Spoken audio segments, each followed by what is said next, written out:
Share screen.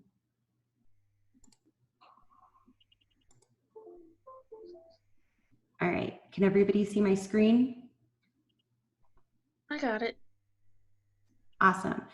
So on Canvas, I have uploaded the final project instructions. So the first thing we're going to go over is this PDF right here with instructions on it.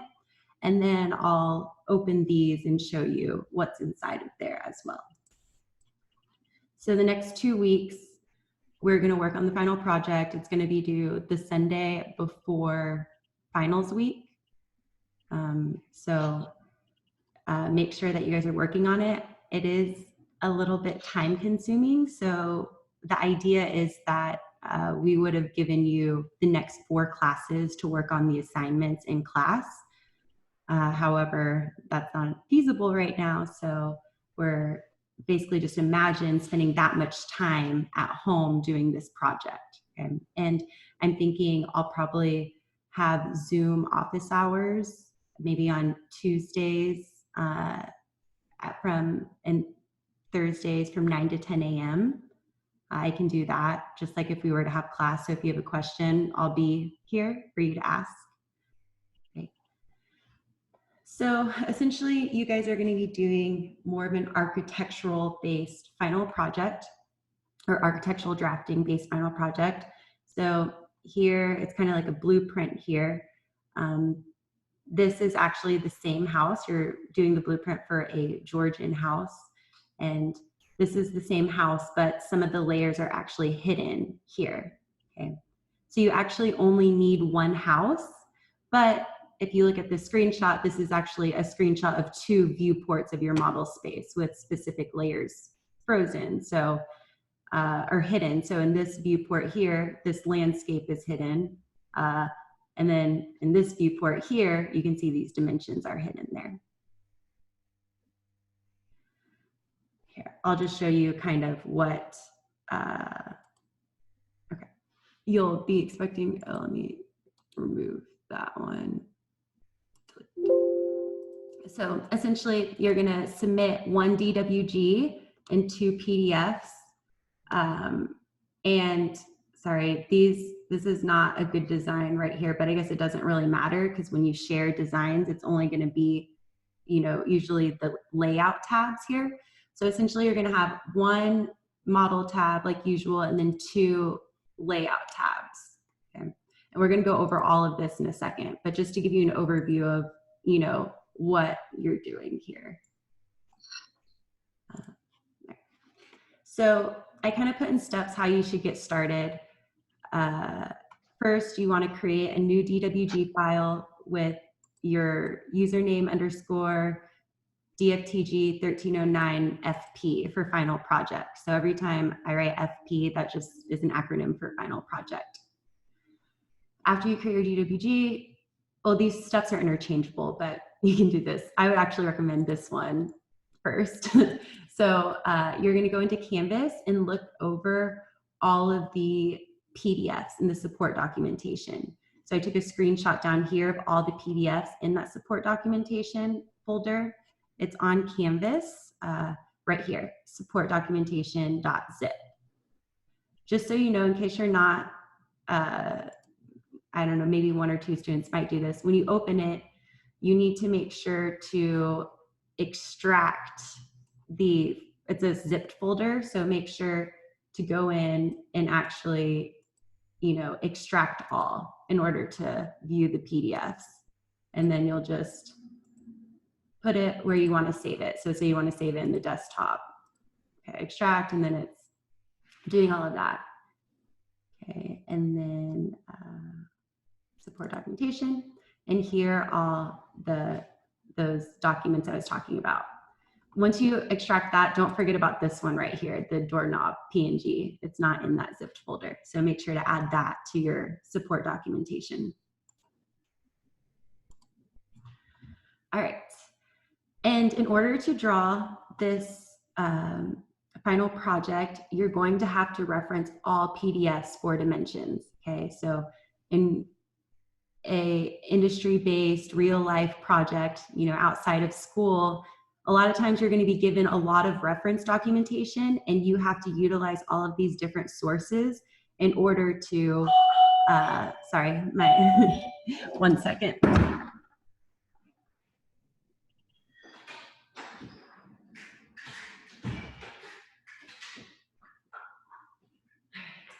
Sorry about that. You're going to have to reference all of these different documents in order to create something. A lot of times you'll actually find hard copies of, you know, different CAD files.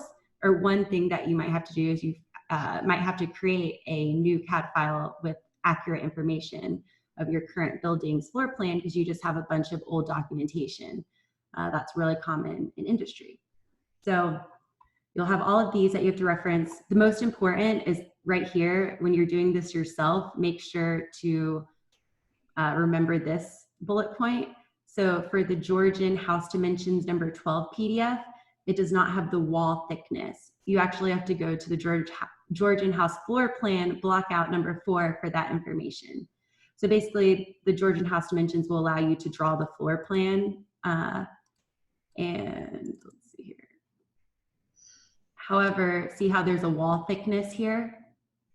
You know, you're going to have to reference that other PDF in order to know how far to offset these walls. All right. So after you review the PDFs, I would recommend printing them. I personally like hard copies. It's really up to you.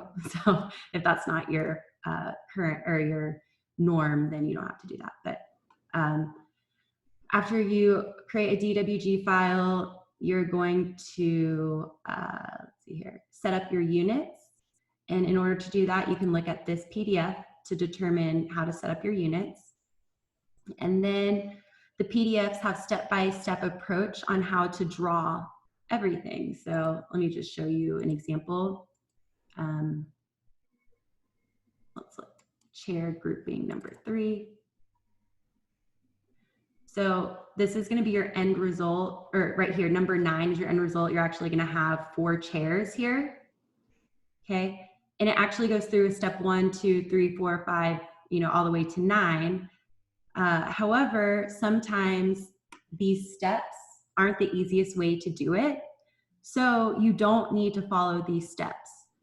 You're going to just make sure that you follow these dimensions here. Okay.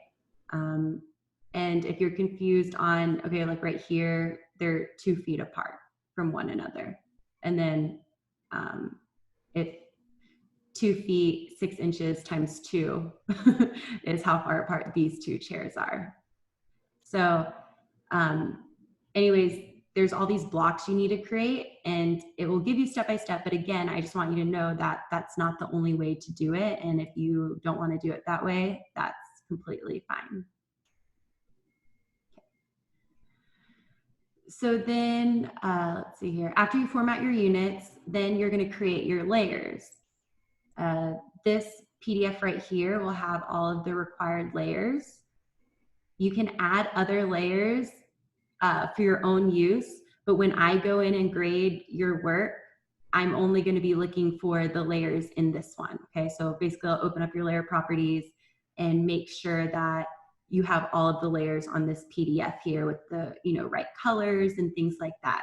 I'll also make sure that everything's in the correct layer. So make sure that you're, you know, following the instructions on what layer.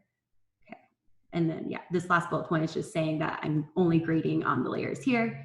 So again, you can create your own layers if you want that aren't on this list, but just make sure that you have all of these layers with the same exact name and properties. After you create your layers, you are going to create your dimension style. So you're going to create a new dimension style called DFTG 1309 FP. And here is the settings for that. So you can just refer to this when, refer to the instructions when actually setting up your dimension style. And you can ignore the ones that have lines crossed out. So like it's going to be architectural units. The fit tab, you'll use 32 for scale. You'll use dimensions above dimension lines and all of these different things. That's going to be your dimension style. So make sure you do that because I'm going to actually go in and make sure you have all of these different settings in your dimension style. Okay. And you can add more dimension styles if you need. It's up to you. But again, I'm going to be grading, go into your dimension styles and make sure that you have a dimension style called DFTG 1309FP and see if you have all these different properties in there. Are there any questions so far? Okay. So now we have our DWG file, we have our units formatted, we have our layers, layers, and I don't know if I just the dimension style, but we have our dimension style as well. So now we've set up our final project DWG file, and now we need to start drawing on it, correct? In the model space. So again, we draw everything in the model space. You guys are pretty good at knowing this, but I have another class that likes to draw things in the paper space a lot of times, and you should never do that. So you're gonna have these different blocks here. So you'll have a panel door, a window, a chair grouping, shutter, staircase, and fireplace furniture appliance. The instructions for all of these are on this specific PDF. Okay, so let's go back to, we can open up a different one as an example. Let's look at this fireplace furniture appliances, number 8. Okay. Okay, so you can see that there's information everywhere. But here's the fireplace right here with the dimensions. Okay, and so you'll be drawing this, and after you draw it, you're going to make this a block. Okay, so all of these things in the final project instructions, you're gonna have to create blocks for the panel door, a window, chair grouping, shutter, staircase, fireplace furniture appliance. So what you can do is you can do, let me go here. What I would maybe recommend is you can go in here. Let's just say, here, I'm just drawing a line, or I'll draw, here's some, interesting sculpture in front of you. So we're gonna create a block here. So create, let's just say this is sculpture. Oops. Okay. And you can actually convert this to a block right now. So after you draw it, you can actually convert it to a block. If you hit retain, it will retain your objects as not a block. So just as the object. So if you convert to block, also allow exploding, allows you to explode it, explode a block so you can make revisions easily. But we're gonna click OK. So now we have this sculpture as a block, and say you need another one. So I just am inserting another one. See, it's right there. Okay. So we have that. And then say you need to make a revision to this block, right? So that's probably, oops, sorry, on my other side. So all I need to do is double click on the block, okay, and click OK.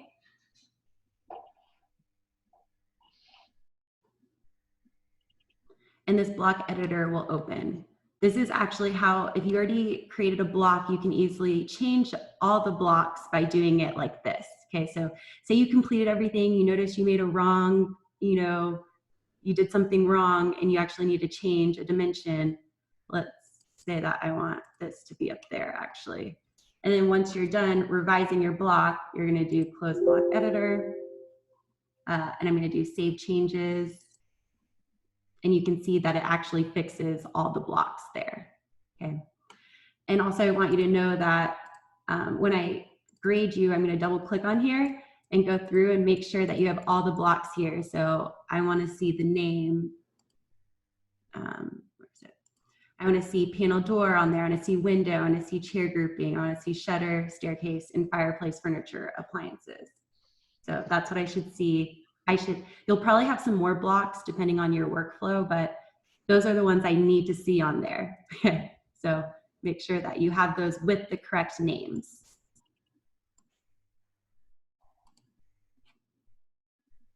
Okay. And then that should allow you, so we talked about where to draw the floor plan. Okay, so I would draw the floor plan first. Then I would add those blocks to it. You're also going to have to add some hatches. So we'll talk about that in a second, actually. But then the last thing that I would do in your drawing is add your landscaping items. And your landscaping items are going to be found in the Design Center. So we learned how to do the Design Center last module, right? Does that ring a bell to everyone? Yes, at least one person. Okay. Yes. Okay, awesome. So exactly where you found that north arrow in the landscaping block folder, you are also going to see these shapes as well, or these blocks as well. So just go to that same exact spot, and you guys are going to be the landscape designers. So just try to make it look similar to this, okay? It doesn't have to be exactly, you know, this format, but or layout, but try to make it look similar to that. So by this point, you guys should have everything drawn in AutoCAD or in your model tab. The next thing we need to do, so you should have something similar to this. I mean, it's okay, you know, yours looks a little different, but you should have something similar to this. And these are all in these layers here, okay? If it's unclear what layer it should be in, just reference the color, and that should help you know what layer it's in.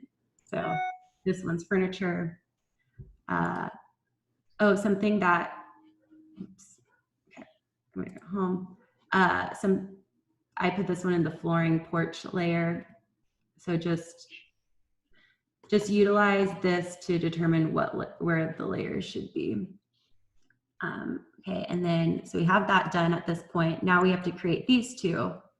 This is just FP2VP and FP4VP. And what that means is final project 2 viewports and final project 4 viewports. You can see here for 2 viewports, if I click paper to turn this into model, you can see that there's 2 viewports right here, right? So that's what this one is. Let me turn it back to paper.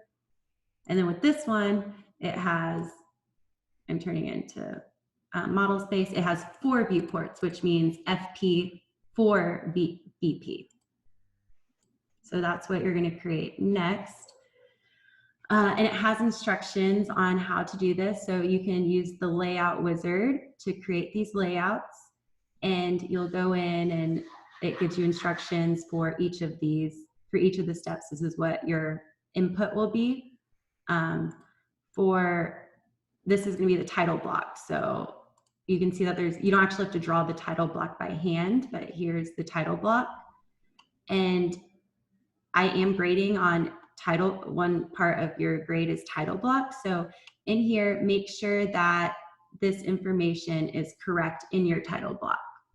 So here, let me go here. So here it says firm name and address. So you can say DFTG 1309, basic CAD, kind of bothering me that's not on, that first one's not on one line. Okay. And then Collin College, Frisco, Texas. It doesn't actually have the full address. Then project name and address, you can put your name. Okay. And then our classes in PRC H137. Okay. And we're DFTG 1309. So you can put that there. And for the date, you could put the due date. And make sure, this is the most important part, make sure your scale is correct, okay? So make sure to add the scale there. The scales are, you want to reference, oh, these aren't on, oh, the scale's on the instructions, I'm sorry. So you can see the viewport scale for this one's 1/8 inch equals 1 foot. Okay. And let's see here. The 4VP one, the scale it changes. So you can see here that I document the scale for each one of the viewports. Okay, that's why it says reference that. Go back to the instructions, sorry. Okay. And any questions on the layout tabs? No, okay. And for the title block information, it actually has the text height and font there. So you can actually reference this and change your text height. And for sheet, this is going to be 1 of 2, because when you print, okay, so it's kind of like in the title block here, there is these sheet, you know, that's basically like a page number. So when you print something, we only have 2 layouts. So okay, so this is labeled incorrectly. This should be 1 of, followed instructions. So 1 of 2, and then this one should be 2 of 2. Okay, 2 out of 2. So this is labeled incorrectly. Make sure to follow what's on the instructions here. Okay, so the 2VP will be 1 of 2, and the 4VP will be 2 of 2. And then the last thing is, this is the last slide here. So make sure to keep saving, attach, and submit by the due date. Late work is not accepted. So if you haven't completed your final project, make sure to turn it in anyways with what you have, because then, you know, it's better to get some points instead of a 0. And also I'm going to be pretty strict on this because it's going to be due on finals week, and I want to make sure everything's graded quickly so that if there's any problems, we can resolve those problems before, you know, finals week is over. So make sure you get all of that done.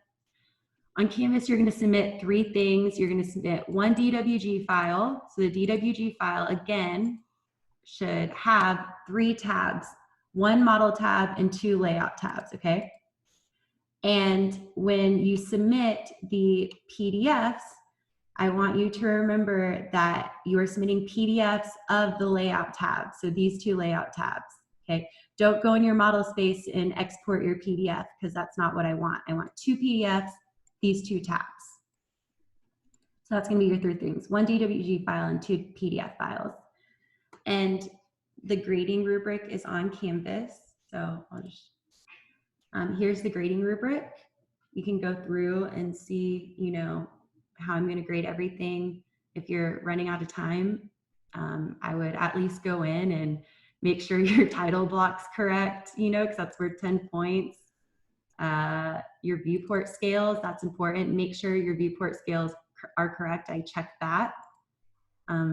You can see that actually these things that don't take much time are worth a lot of your project. So yeah, make sure to, after you're done, check all of these different things on the rubric. All right. And that is all for the final project. Are there any questions? Did you say that you're planning to have office hours Tuesday and Thursday from 9 to 10? Yes, so I'm going to, yes, I will have office hours from 9 to 10 a.m. on Tuesdays and Thursdays. Okay, thank you. All right, and I'll send an announcement with further instructions on how I'm going to do that. I might have to, I'm not sure exactly how I'm going to do that yet. So I might have something where I'm available during that time, and then you just, they have a Microsoft Teams thing where you can actually reserve a time slot within that period. Or I don't know yet how I'm going to do it, but I'll send further instructions on the office hours between 9 and 10 a.m. on Tuesdays and Thursdays. Okay. Good question. Anything else? Any other questions? What day will our final be? Oh, the final is going to be, so usually it's that Tuesday. I'm going to do the same setup as the midterm where it's going to be timed and I'll give you, a few days to do it. And then you can take it whenever you want within that time. 9:30 a.m. alarm stopped on Den. I'm sorry, what? Okay, I don't know. I think that was some kind of auto something. No, sorry, I had an alarm set for this meeting and it's been going off for a while. Oh, no worries. Okay. So regarding the final exam, actually a lot of times students don't take the final exam because their grades are high enough to not take the final. The final exam's not worth as much as the midterm. It's worth less points. So I believe the midterm is worth 300 points and the final exam is worth like 50 points or something. So a lot of times students can just, take a lower grade for it and still get an A in the class. We can, if you have questions on whether you want to take it or not, I can actually go in and tell you what your grade would be if you, decided not to take the final exam. Also, another way you can actually do it is in Canvas. So I can't hit grades or it'll show the entire class's grades. But if you click grades, you can actually double click on your grade and change your grade and it will tell you how it will affect your overall grade. I remember my first semester teaching, one of my students brought this up to me and they're like, I didn't mean to change my grade. And I was like, oh, great, what is this? Everyone can change their grade, but it's actually just a tool that you can simulate what you would get if you were to get, a specific grade. So say you put 0 for final exam, then you can actually see what you would get in the class with that grade. Any other questions? With the 5 assignments that haven't been graded yet, when will I get some results for those? So that at least I know I'm doing things right. Yes. I'm going to grade M7 today. Those 2. Hopefully I can get 3 or 4 done. I've been doing it class by class on grading and just to get that class done. So I was going to dedicate today to 1309. So hopefully you'll have all of those results back. And if you need me to do a video, I can do that. For the last 2 modules, I did videos, correct? I can't remember because I've made so many videos recently. So that should help you, but I will dedicate today to 1309. Okay, today. And if I don't finish, then I'll do the rest tomorrow. I just really don't know what I've gotten right and what I've gotten wrong. Yeah, so. And I sincerely apologize about that, but I will do that today. Thank you. Yes. Okay, any other questions? All right. Well, if you do have further questions, you can email me or schedule a Zoom meeting and I'll send further instructions on the office hours. I'm thinking just off the top of my head, I'm just going to have something similar to this. And just in case, the class has the same questions, so I can share your screen maybe and go in and show how to fix the problem, just because a lot of times I get the same questions all the time. So it will help everyone that decides to come to the office hours. You don't have to come to the office hours, of course, but if you do have questions, I think that's what I'm going to do. Okay, any other questions? All right, awesome. Well, I'll be on Thursday, I'll be available. So I'll send out a Zoom link and we can do something similar if you have started and still need help with or have some questions. from getting started. All right. Awesome. Well, thanks for coming, and I'll see you Thursday if you are there. Okay. Bye. Bye, thank you. Bye. Bye.